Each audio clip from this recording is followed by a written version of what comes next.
You ask Tiger to solve. This deals with linear equations with one unknown. The final result is u equals 19. Let's solve it step by step.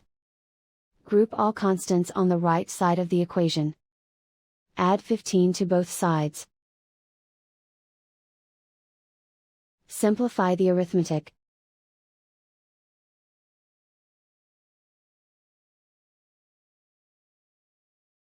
Isolate the u.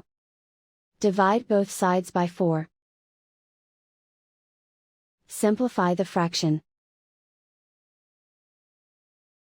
Find the greatest common factor of the numerator and denominator. Factor out and cancel the greatest common factor. And so the final result is u equals 19.